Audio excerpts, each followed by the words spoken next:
बिस्मिल्लाहिर्रहमानिर्रहीम। अस्सलाम वालेकुम नाजरीन, बात यह है कि साथ मैं हूँ हिना आदिल। नाज़रीन, दस्तूर ज़माना है कि खूब को नाखूब और नाखूब को खूब बनते देर कहाँ लगती है। माजी को पीटने की बजाय कभी कभार सबक हासिल करने से सेहत पर हरगिज मुज़र असर नहीं पड़ता। जो कभी ज़ेर करम थे वो आज ज़ेर अताब हैं और तकरीबन सभी ज़ेर अताब ज़ेर करम आ चुके हैं। इक़्तिदार के खेल तमाशे हों या चमत्कार, सबक आमूज और बाइस इबरत होने के बावजूद सभी किरदार मुगालतों की दलदल में इस तरह धंसे हुए हैं कि हजार जतन करके इस खुद नुमाई की दलदल में धंसने के लिए इन्हीं गलतियों को इजाफों के साथ दोहराते नजर आते हैं। और शायद यही वो इकलौती वजह है जो जवाल और अताब का बाइस बनती चली आई है। नाज़रीन, आज की बात यह है, ताहयात नाअहली केस में सुप्रीम कोर्ट में अहम समाअत हुई। अटॉर्नी जनरल एडवोकेट जनरल ने इलेक्शन एक्ट की हिमायत कर दी। सुप्रीम कोर्ट का यह कहना है कि ये कैसे हो सकता है, सजा के बाद भी कभी इंतखाबात न लड़ सके। ताहयात नाअहली केस की समाअत 4 जनवरी तक मुलतवी कर दी गई। प्रोग्राम के दूसरे हिस्से में आज हम बात करेंगे कि इलेक्शन की गहमा गहमी है, धड़े बंदियां अरूज पर हैं। बिलावल भुट्टो के हल्का N 127 से कागजात नामजदगी मंजूर, टिकटों की तकसीम, नून लीग ताहाल परेशानी का शिकार और बल्ले का निशान, इलेक्शन कमीशन की दरख्वास्त पर फैसला महफूज। सवाल यह है कि 8 फरवरी के बाद मुल्क में इस्तेहकाम आ जाएगा। और प्रोग्राम के आखिरी हिस्से में हम बात करेंगे कि पाकिस्तान को $70 करोड़ की किस्त मिलने का इम्कान, कर्ज की दूसरी किस्त फैसला 11 जनवरी को मुतवक्के, हुकूमत का IMF की तमाम तयशुदा शराइत नाफिज करने का अज़्म और 2024 में भी महंगाई ने आवाम को वेलकम किया। सवाल यह है कि क्या शहरियों के लिए महंगाई में कमी का ख्वाब ही रहेगा। इन तमाम टॉपिक्स पर आज हम बात करेंगे। हमारे साथ मौजूद होंगे रिजवान रजी साहब, सलमान आबिद साहब, राजा आमिर अब्बास साहब और हमें ज्वाइन करेंगे आमिर खाकवानी साहब। आमिर खाकवानी साहब, ताहयात नाअहली केस में सुप्रीम कोर्ट में आज अहम समाअत हुई। जो भी रिमार्क्स थे आपने भी सुने होंगे, क्या कहेंगे आज की समाअत के हवाले से आप? रजी साहब।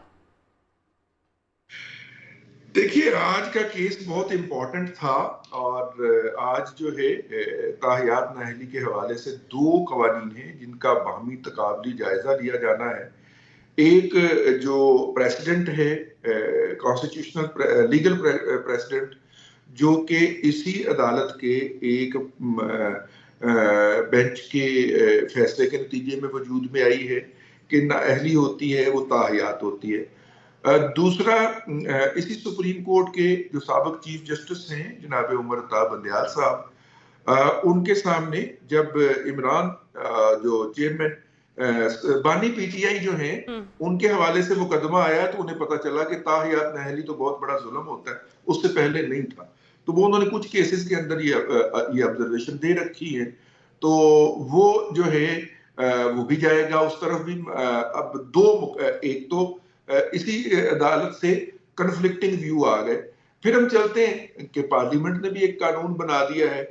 अब यही अदालत जो है सुप्रीम कोर्ट ऑफ पाकिस्तान, वो ये करार दे चुकी है कि पार्लियामेंट का कानून साजी का हक फायक है और सुप्रीम कोर्ट को कानून साजी के अंदर मतलब कानून साजी करने या करवाने का कोई हक हासिल नहीं।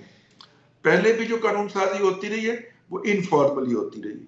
तो अब इसके अंदर फैसला होना है और अदालत जो है इस मुकदमे को वंस फॉर ऑल डिसाइड करने जा रही है, जिसका अल्टीमेट बेनिफिट ये मिलेगा कि जो लोग ताहयात नाअहल हो चुके हुए और जो कि उमर अता बंदयाल साहब की ऑब्जर्वेशन के मुताबिक जो उन्होंने दी, अगरचे उन्होंने इन ऑब्जर्वेशन को किसी मुकदमे का हिस्सा नहीं बनाया, तो उनके साथ बड़ी ज्यादती हुई है, तो उनकी हो सकता है सुनवाई हो जाए या उनके साथ जो कुछ हुआ है उसके ऊपर अल्टीमेट मोहर लग जाए।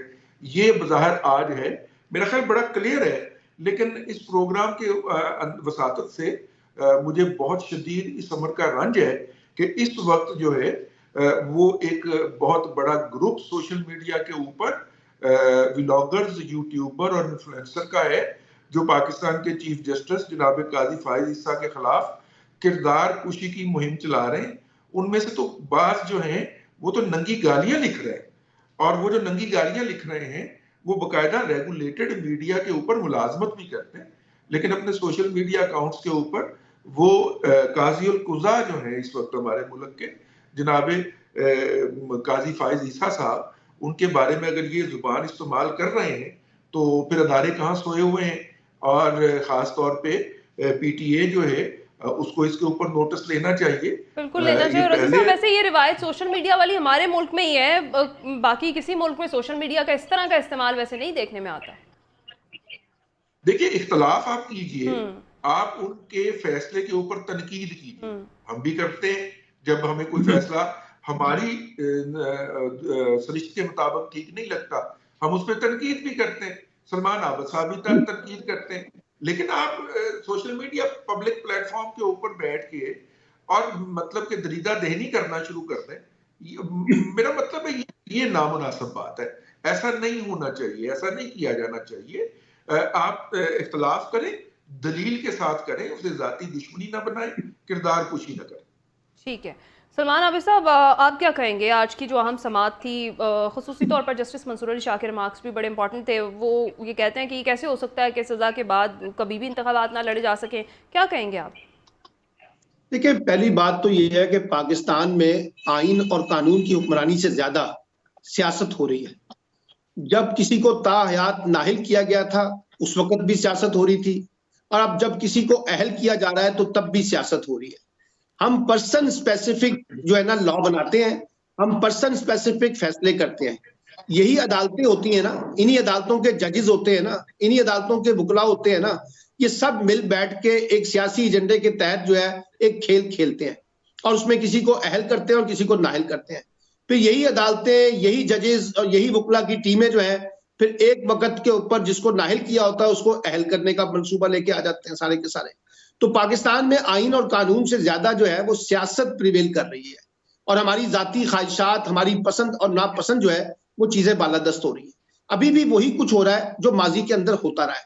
रिजवान रजी ने ठीक कहा कि आज जो चीफ जस्टिस साहब के बारे में गुफ्तगू हो रही है सोशल मीडिया पे, बिल्कुल नहीं होनी चाहिए। मैं भी इसकी उतनी मुजम्मत करता हूं जितनी रिजवान रजी साहब ने मुजम्मत की है, लेकिन मैं तो उसकी भी मुजम्मत करता हूं जो जस्टिस साकिब निसार साहब के बारे में गुफ्तगू हो रही थी। मैं तो उसकी भी मुजम्मत करता हूं जो जस्टिस बंदियाल के बारे में गुफ्तगू हो रही थी। मैं तो उसकी भी मुजम्मत करता हूं जब जस्टिस इफ्तिखार चौधरी के बारे में बात हो रही थी।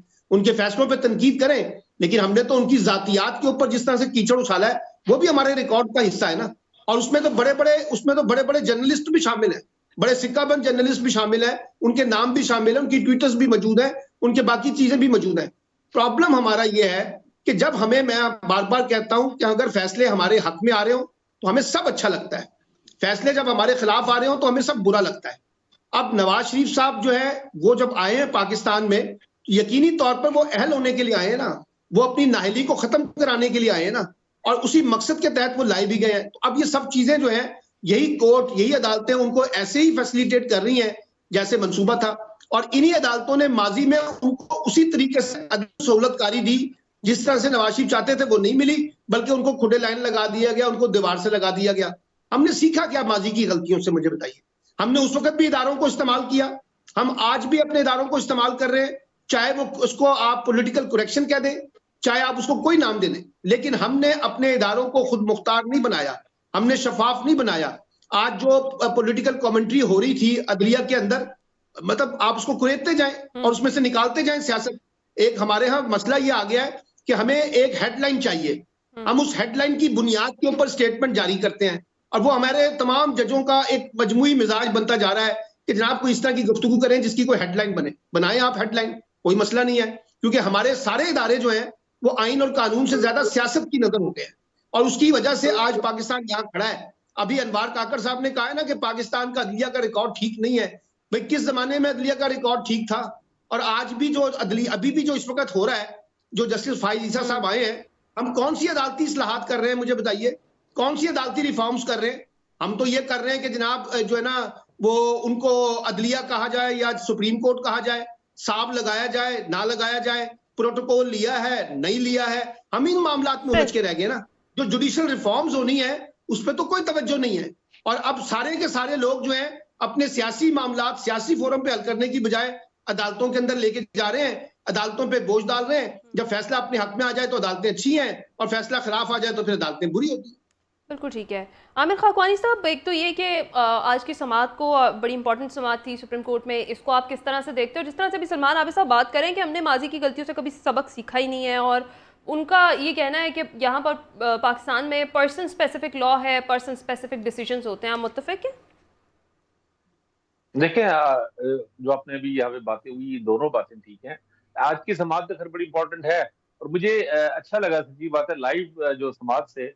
और मेरा ख्याल है कि वकला जो वकला है ज्यादा अच्छी तरह तैयार होकर जाना चाहिए। आज हमने देखा कि बाज वकला को के लिए खासा मुश्किल वक्त था, उनके कागजात मुकम्मल नहीं थे या पूरी तरह वेल प्रिपेयर्ड नहीं थे। तो मेरे ख्याल है जज साहबान भी ज़्यादा ज्यादा तैयार होकर बैठते हैं, तैयारी करके आती है, और वकला को भी ज्यादा अच्छी तैयारी के साथ जाना चाहिए। बड़े सीनियर वकला हमने पिछली समातों में भी देखा, पिछले केसेस में जब कोर्ट एंड प्रोसीजर एक्ट था उसमें भी देखा, कई जो सीनियर वकला थे उनके बारे में खासतौर लोगों को तब्दील हुआ। तो अच्छा है कि कुछ नई चीजें लोगों को देखने को मिल रही हैं, और ये समाज अहम है। इस केस का जो आगे जाके जो इसका जो मंतकी नतीजा होगा वो अहम होगा कि उसके मिसिंग पर्सन में अब चीफ जस्टिस साहब ने बातें तो बड़ी अच्छी की है। उन्होंने कहा कि हम इस मसले को हमेशा के लिए खत्म करना चाहते हैं। अल्लाह करे ऐसा हो जाए, ये बहुत ही संगीन मसला है। और ये जो जबरी गुमशुदगी वाला और मिसिंग पर्सन वाला, खासतौर बलूचिस्तान के वाले से बहुत ज्यादा शिकायतें वहाँ पे हैं, बहुत से मसाइल हैं। तो अगर ये खत्म हो जाता है तो बहुत ही अच्छा है। बाकी इसमें तो कोई शक नहीं कि अदालतें माजी में भी इस्तेमाल होती रही, अभी भी बाज केसेस का तासर ऐसे बनता है, बाज बेंच ऐसे बनते हैं, माजी में भी थे, अभी भी थे। अभी यहाँ पे बात हुई कि चीफ जस्टिस साहब को इस तरह ट्रोल किए जा रहे हैं सोशल मीडिया पे, नहीं होना चाहिए, बिल्कुल नामुनासिब है, गलत है। लेकिन जो लोग इसे गलत कह रहे हैं उनको चाहिए कि साबिक चीफ जस्टिस जब अता बंदियाल साहब, वो भी काजी अल कुज़ाई थे, उनके साथ जो उनको जिस तरह ट्रोल किया जाता रहा वो भी गलत था। बल्कि वो तो चलो छोड़े ना, वो तो चलो साबिक हो गए, रिटायर हो गए। अभी जब पिशावर हाई कोर्ट की जज साहब ने जिन्होंने फैसला दिया, जिन्होंने रिलीफ दिया है पीटीआई को, बल्ले का निशान उन्होंने इलेक्शन कमीशन का मुअत्तल किया है हुक्म, उस पर आप देख लें कितने पोलिटिकल लीडर्स भी कैसे इल्जाम लगा रहे हैं, और उन पर अकरबा परवी के रिश्तेदारों के साथ, और ये इल्जाम, और सोशल मीडिया पे उनके खिलाफ क्या कंपेन चल रही है। तो हमें, मेरा ख्याल है, हमें ऑनेस्टली और मतलब हमें इंसाफ का मुजाहरा करना चाहिए। दोनों बातें गलत हैं। जो साबिक चीफ जस्टिस था बंदियाल के दौर में होता रहा वो भी गलत है, और मौजूदा चीफ जस्टिस जो काजी फाइज़ साहब के खिलाफ अगर इस तरह का ट्रोल और नाशाइस्ता, वो बिल्कुल गलत है। इख्तलाफ कर सकते हैं, फैसलों से इख्तलाफ करना चाहिए, दलील और शाइस्तगी से बात करनी चाहिए। ये दोनों बातें अपनी जगह बिल्कुल ठीक है। बाकी ये है कि अदालतें मुख्तलिफ अदवार में जिस तरह एक बिल्कुल मुख्तलिफ एक बिहेव करती है, उससे लोगों का, मेरा ख्याल है, लोगों का जो एतबार है वो भी कम हुआ है। अदालतों में लोगों को लगता है कि ये चीजें कम्प्रोमाइज होती हैं, ऐसा नहीं होता होगा। हमें ज़ाहिर है हौसले बुलंदी से काम लेना चाहिए, और हम अपने जजेस को समझते हैं कि वो बड़े बेहतरीन फैसले करते हैं।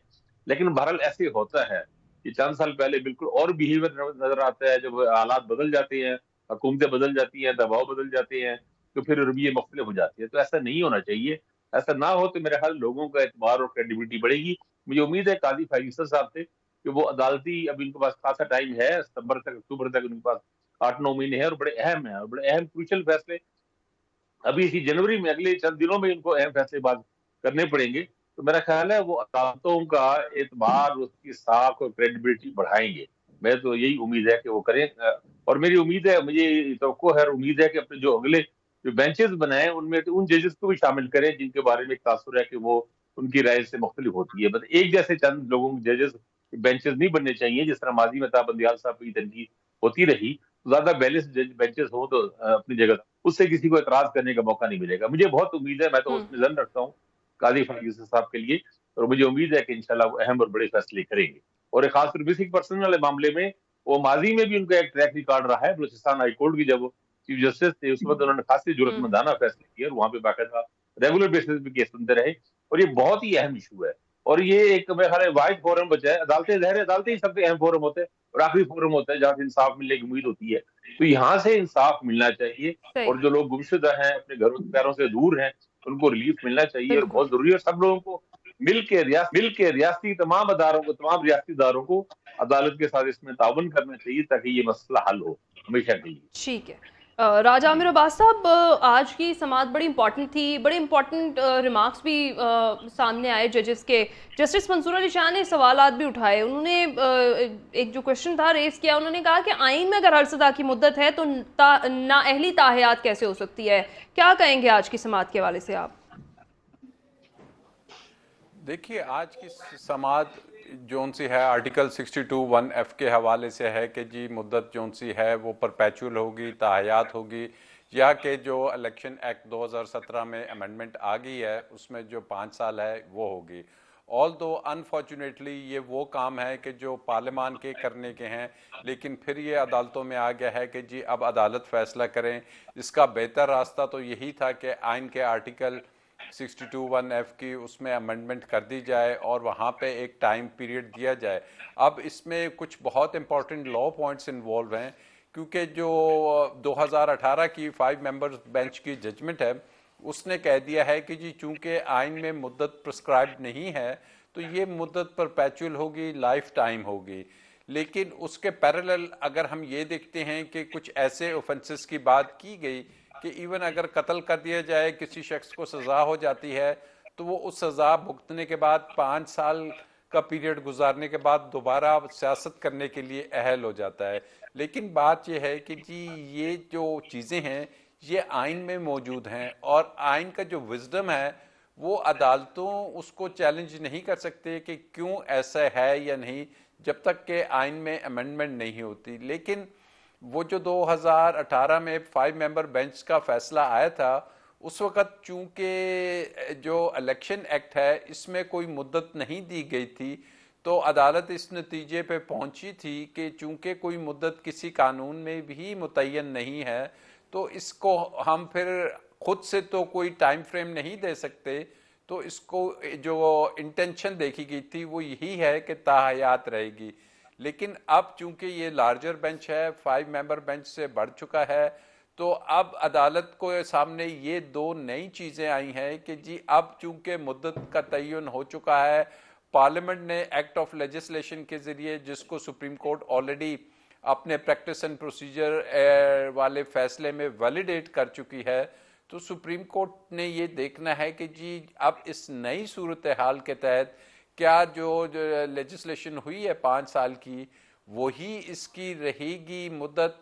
तो आई थिंक कि जब इस एक्ट को जोन सा था जिसमें ये 5 साल रखा गया, इसको किसी शख्स ने, किसी पॉलिटिकल पार्टी ने चैलेंज भी नहीं किया कि जी ये जोन सा है ये आइन से मुतसादिम है। तो ऐसी सूरत हाल में बज़ाहिर क्योंकि अपोजिशन कम है, लग यही रहा है ऑल्दो के बहुत इंपॉर्टेंट कॉन्स्टिट्यूशनल क्वेश्चंस हैं, लेकिन सुप्रीम कोर्ट ने एक रास्ता आगे निकालना है कि जी क्या किसी शख्स को इसी तरीके से डिस्क्वालीफाई कर दिया जाएगा।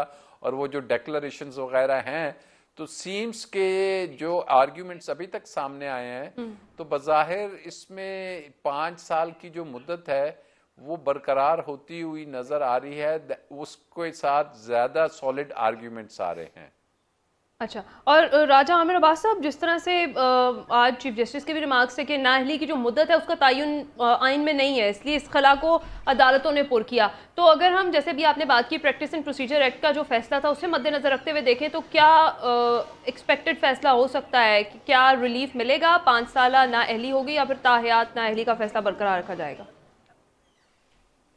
देखिए, एक्सपेक्टेड फैसले पे तो हम कुछ नहीं कह सकते, लेकिन जो आर्ग्यूमेंट्स अभी तक हुए हैं, ये जो कोर्ट्स में केस जिस सिमत चल रहा है, बज़ाहिर लग रहा है क्योंकि किसी अपोजिशन नहीं आ रही, तो सियासी जमात जो उसकी मुखालफत अगर करना चाहती, जैसे पीटीआई है, वो भी सामने नहीं आई कि जी वो मुखालफत करे, तो यही होगा कि ये 7 मेंबर बेंच है, 5 मेंबर से लार्जर है, तो ये इसकी एक नई वर्जन दे सकते हैं। भले से वो फैसला अपनी जगह मौजूद रहे कि जी अब चूंकि हालात बदल चुके हैं, एक कानून साजी हो चुकी है, तो ये 5 साल का जो पीरियड है ये शायद इसका मुकर्रर कर दिया जाएगा और ताहयात जो उनसी है वो वंस फॉर ऑल शायद ख़त्म हो। और वकला और बहुत से लोग इस ताहयात नाअहली को एक हार्श सज़ा समझ रहे हैं और समझते हैं, क्योंकि उसमें जो चीज़ें हैं, किसी को डिक्लेयर कर देना कि ये सादिक या अमीन नहीं है या ये सगेशियस नहीं है, ये एक बड़ा मुश्किल काम है कि किसी शख्स के बारे में ये कह दिया जाए कि ये अच्छा मुसलमान है या नहीं, या ये अच्छा इंसान है या नहीं। तो आई थिंक एक ऐसा फैसला आएगा कि जिससे ये अनोमली ये हमेशा के लिए ख़त्म होगी और एक स्मूथ सेलिंग हो जाएगी। ठीक, बिल्कुल ठीक है जी। ब्रेक पर जाएंगे, ब्रेक के बाद जब वापस आएंगे बात करेंगे इलेक्शन की गहमा गहमी है, सारी सूरत हाल में धड़ेबंदियां भी हमें उरूज पर दिखाई दे रही हैं। सवाल यह है कि 8 फरवरी के बाद क्या मुल्क में इस्तेहकाम आ जाएगा? इस पर अपने पैनलिस्ट की राय जानेंगे इस ब्रेक के बाद।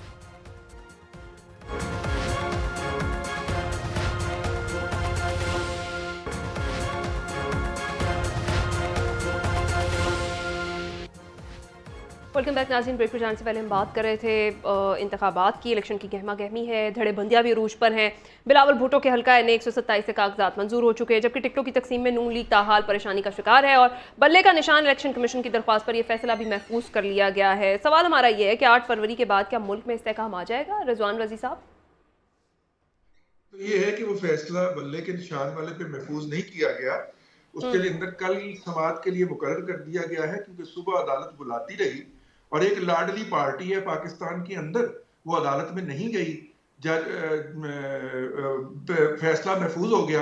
उन्होंने शाम को 5 बजे बताया, मुझे हमें याद नहीं रहा।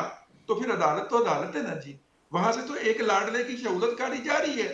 देखिए, इस प्रोग्राम के अंदर एक बात हुई और मैं चाहूंगा कि वो बात अनअटेंडेड ना रहे, और वो बात ये है कि जनाबे उमर अताब बंदियाल साहब जो थे वो सीनियर प्यूनियर जज थे, और जनाबे गुलजार साहब जो थे वो चीफ जस्टिस थे, और गुलजार साहब चीफ जस्टिस होते हुए अमेरिका के दौरे के ऊपर चले गए, और सीनियर प्यूनियर जज जो थे वो चीफ जस्टिस बन गए।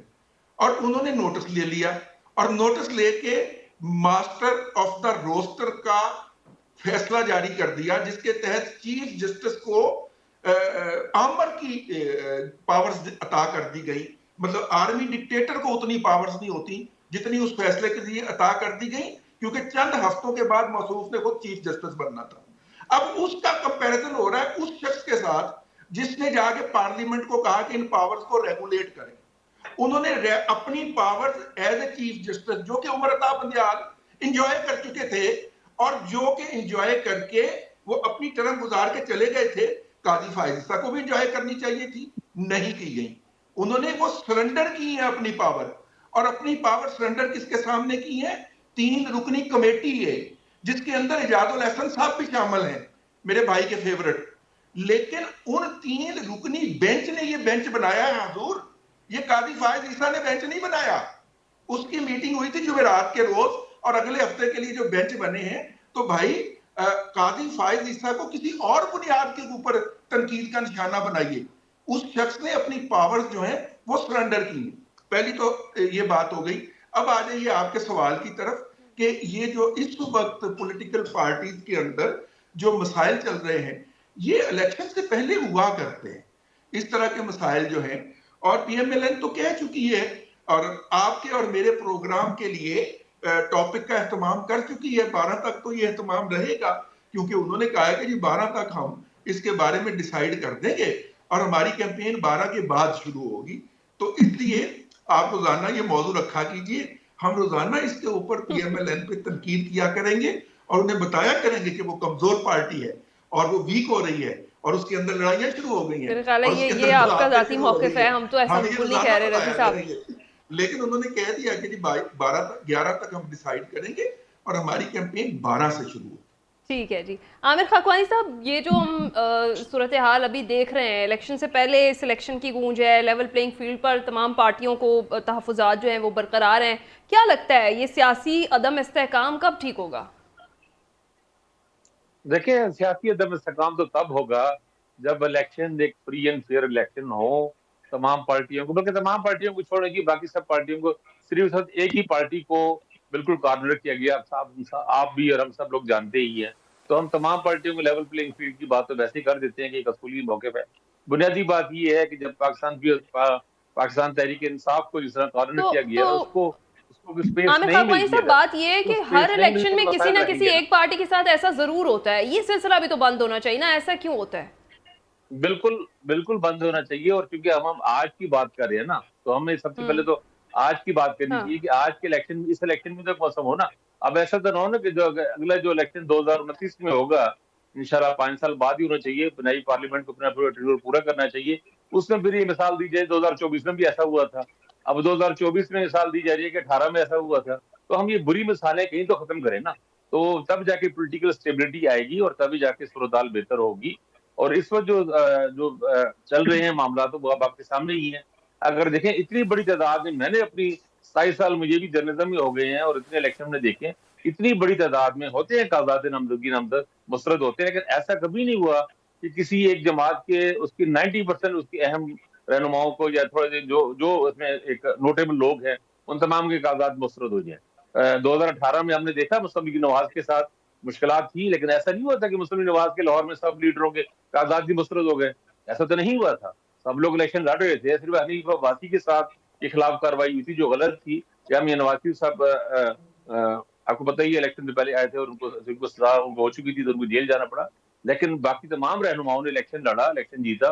कौमी असम्बली के, सूबाई असम्बली के सारे ही, मेरा नहीं ख्याल कि कोई भी शायद मुस्लिम लीग नून का कोई काबिल जिक्र रहनुमा या 2-4 सिर्फ इलेक्शन हार गए होंगे जिसमें तलाल चौधरी के साथ हुआ था या किसी और जगह पे कुछ, लेकिन मोस्टली सब लोग थे। या 2013 में भी कागजात नामजदगी काफी सारे मुस्तरद हो गए, लेकिन ऐसा नहीं हुआ था उस वक्त भी कि नोटेबल रहनुमा पाकिस्तान पीपल्स पार्टी के या पीटीआई के या मुस्लिम लीग नून के उनके कागजात मुस्तरद हो। तो ये तो अजीब ही मामला चल रहा है। इससे पहले कागजात नामजदगी छीने जाने के वाकयात मैंने तो जिंदगी पहली बार इस तरह देखा है। पता नहीं शायद जाके मार्शल में इलेक्शन में उस तरह तो वो नहीं हुआ था, 85 के नॉन पार्टी इलेक्शन थे, उससे पहले शायद कभी भुट्टो दौर में सुना है 77 में इस तरह होते रहे कि भाई उनको लोगों को बिला मुकाबला जितवाने के लिए कुछ जगहों पे ऐसा हुआ। तो बड़ी अजीब मिसालें बन रही है। अभी भी टाइम है, मुझे उम्मीद है, मैं तो तवक्को कर रहा हूँ, उम्मीद है कि सुप्रीम कोर्ट से रिलीफ मिलेगा कादी फायज साहब, और मैं इंतजार कर रहा हूँ कि कब वो वक्त आएगा कि कादी साहब काजी अल-क़ज़ा जो हमारे हैं चीफ जस्टिस कादी फायज साहब, उनकी रिश्तेदारियों और उनके ससुराली रिश्तेदारों उनके बारे में भी छानबीन की जाएगी और निकाले जाएंगे और मुस्लिम लीग नून के लोग उनको ट्रोल कर रहे होंगे। क्योंकि ये हमने देखा है कि ये प्रैक्टिस चली आ रही है। पीटीआई के लोग अपने खिलाफ फैसलों पे करते हैं और नून लीग के लोग अपने खिलाफ फैसलों पे करते हैं। जिस तरह मैंने अभी पेशावर हाई कोर्ट के फाजिल जज के बारे में कहा कि उनको इस तरह ट्रोल किया जा रहा है। तो कादी साहब ने भी अगर अगले फैसलों में आप सिर्फ चंद दिन इंतजार कर ले, 10-12 दिन का फैसला, मेरे ख्याल 2-3 अहम फैसले आएंगे, खासकर पार्टी के निशान वाला मामला आएगा सुप्रीम कोर्ट में। तो अगर वहां से उन्होंने रिलीफ दिया तो आप देखिएगा उनके खिलाफ भी किस तरह होता है। हालांकि ऐसा नहीं होना चाहिए, फैसलों को बर्दाश्त करना चाहिए और तहम्मुल से काम लेना चाहिए और जज्बाती नहीं हो जाना चाहिए इन चीजों पे। मेरा ख्याल है हमारे सब लोगों को, हम सब दोस्तों को भी जो यहाँ मौजूद है या बाहर है, सबको जरा तहम्मुल से और बर्दाश्त से काम करना चाहिए, गुजारा करना चाहिए, चलाना चाहिए मामला। और बहरहाल आपने सवाल जो सियासी इस्तेहकाम का था, मेरा ख्याल है इलेक्शन में कुछ ना कुछ तो स्पेस दी जाए पीटीआई को। कुछ स्पेस मिली तो फिर शायद मामला बेहतर हो जाए, उस तरह की सूरत नहीं होगी। नहीं तो इलेक्शन के बाद अगर कह रहे हैं पीटीआई उस तरह की पोजीशन में तो नहीं है, एहतजाजी तहरीक चलाने की पोजीशन में तो नहीं है, लेकिन मेरा ख्याल है ग्रीवेंसेस रहेंगे और फिर मसाइल रहेंगे। तो और जो असेंबली होगी, हुकूमत होगी, जब उसकी पास लिटरेसी उस तरह की ना हो, इखलाकी, देखिए सबसे बड़ी कुव्वत होती है इखलाकी कुव्वत होती है। जब आप हाई मॉरल ग्राउंड्स पे होते हैं तो उसकी अपनी एक कुव्वत हो, उसका अपना एक शहर होता है। तो वो होना चाहिए, जो भी हुकूमत है, जो भी पार्लियामेंट में जो हुक्मरान जमात हो, अवाम का उसकी मैंडेट उसके पास होना चाहिए, भरपूर मैंडेट।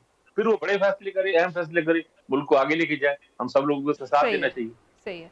सलमान हाफिज साहब, मौलाना फजलुर रहमान ने इलेक्शन मुलतवी करने का मुतालबा किया है। वो कहते हैं कि JUI जो है वो दहशतगर्दों के निशाने पर है।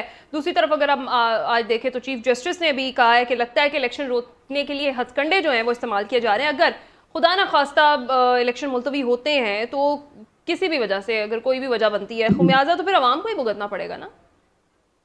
देखिए, मेरा तो ख्याल ये है कि इलेक्शन मुलतवी नहीं होंगे, क्योंकि चीफ जस्टिस साहब ने कहा था ये पत्थर की लकीर है। अब वो पत्थर की लकीर जो है उसको तो तब्दील नहीं होना चाहिए, इलेक्शन अपने वक्त पे ही होने चाहिए, जो कि ऑलरेडी पहले ही बहुत लेट हो चुके हैं।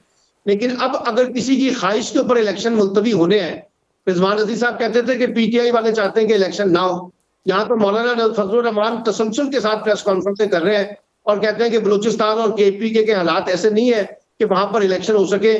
और आपको याद है जरदारी साहब का और फजलुर रहमान का एक तारीखी इंटरव्यू आए थे अभी कुछ हफ्ते पहले, जिसमें उन्होंने कहा था कि अगर इलेक्शन किसी वजह से पोस्टपोन भी हो जाए तो कुछ अरसे के लिए तो कोई बड़ा मुजाहिदा नहीं है, यानी उनके लिए कोई प्रॉब्लम नहीं है।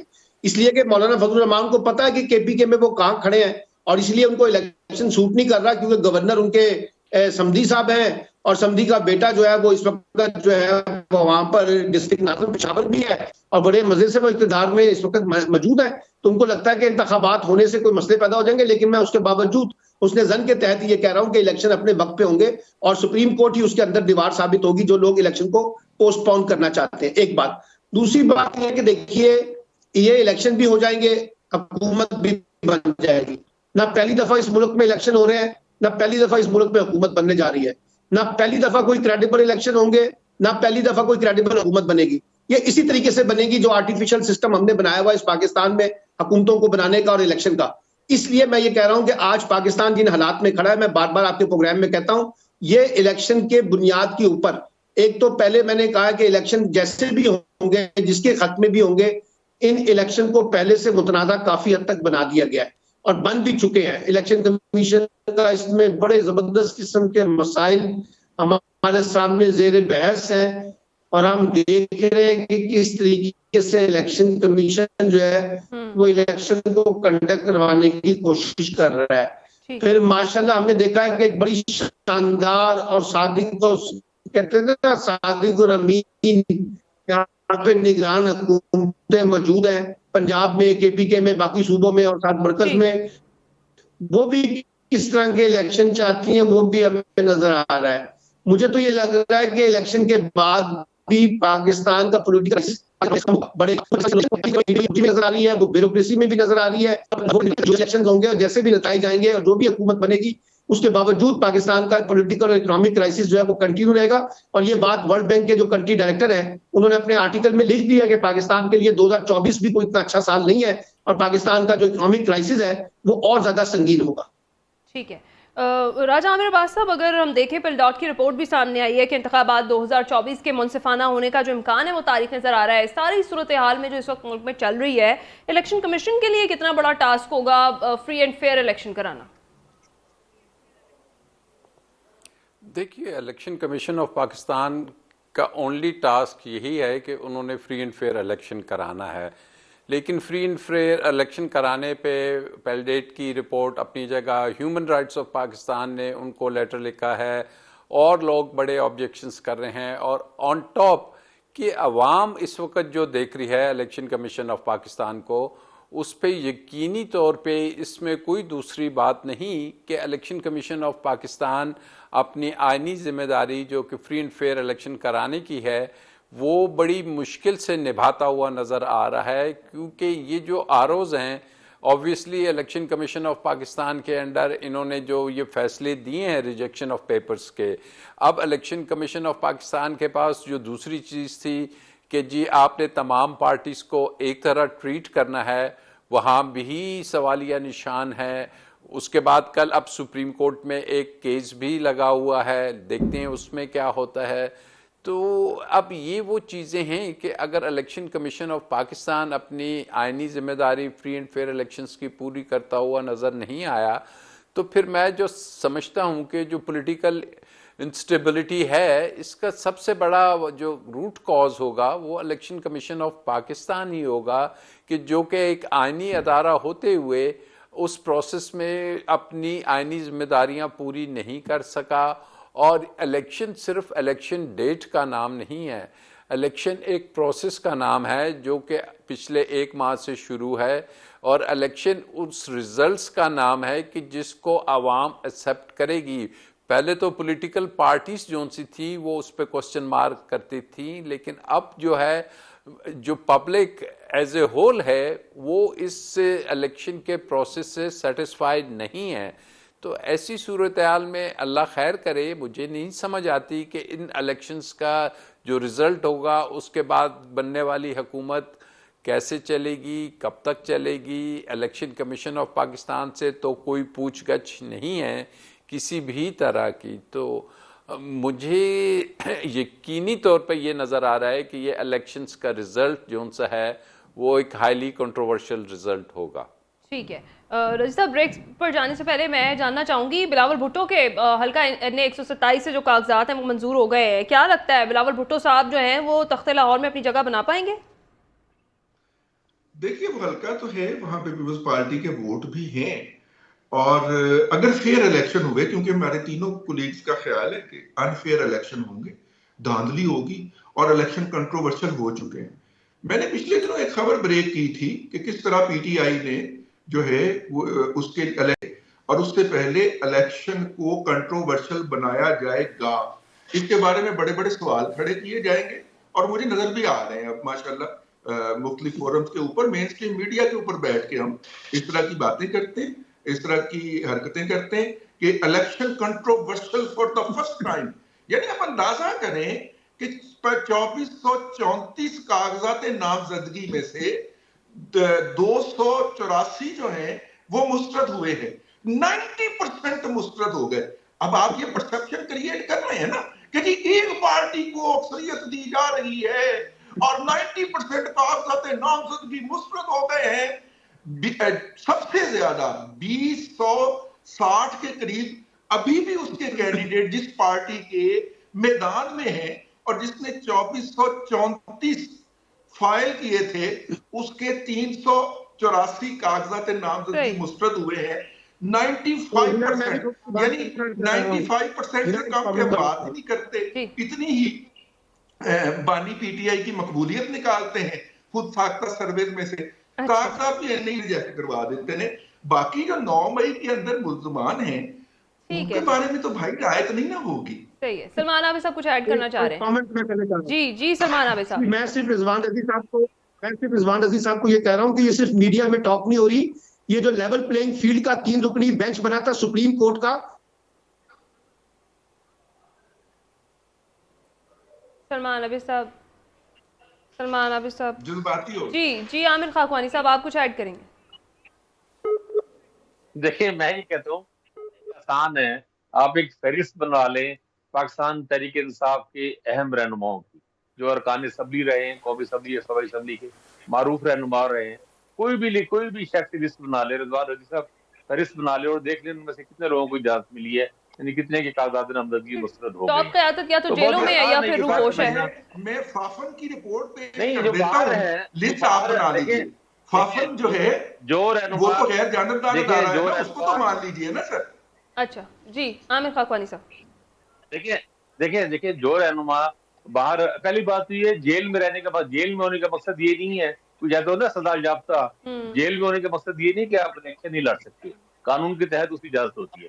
अच्छा, जो भी लोग जमानतें लेके बाहर आए बैठे हैं, असद कैसर साहब बाहर आए बैठे हैं, अली मोहम्मद खान बाहर आए बैठे हैं, और बहुत से लोग जो बाहर बैठे हैं जिनकी जमानतें हो चुकी हैं, जो ये वकला रहनुमा, अब तो काफी सारे वकला रहनुमाओं के भी जो नोटेबल वकला बहुत सारे उनका बस अब मैं क्या कहूँ, अगर कोई मेरे असल में ना बात ही है, अगर हमारे दोस्त बात देखते हैं कि भाई ऐसा नहीं हुआ तो फिर तो बहस बनती ही नहीं है ना।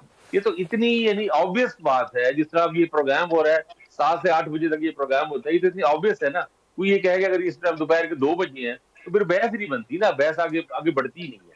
मुकालमा या बहस गुफ्तगू वहां हो सकती है ना जब आप मिनिमम जो चीजें हैं, एक फ्रेमवर्क है उसमें रह के बात करें। बहरहाल जो है ना एक अमूमी बिल्कुल आप पहले एक राय बना चुके हैं ना, उसके बाद तो बहस हो ही नहीं सकती।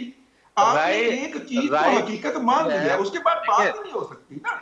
आप तय कर बैठे हैं कि ये हो रहा है और इसको ऐसे माना जाए। ठीक है, आपकी राय, मैंने अपनी राय का इजहार कर दिया, लेट द पीपल डिसाइड। अच्छा ठीक है, राय जो बनती है वो कोई वजूहात की बिना पे बनती है ना, राय हमेशा मोहरत की बिना पे बनती है। 2018 के इलेक्शन भाई आपके पास भी सॉलिड रीजन है, फाफन को आप कंट्रोवर्शियल नहीं कर सकते। आप बात तो करने दें।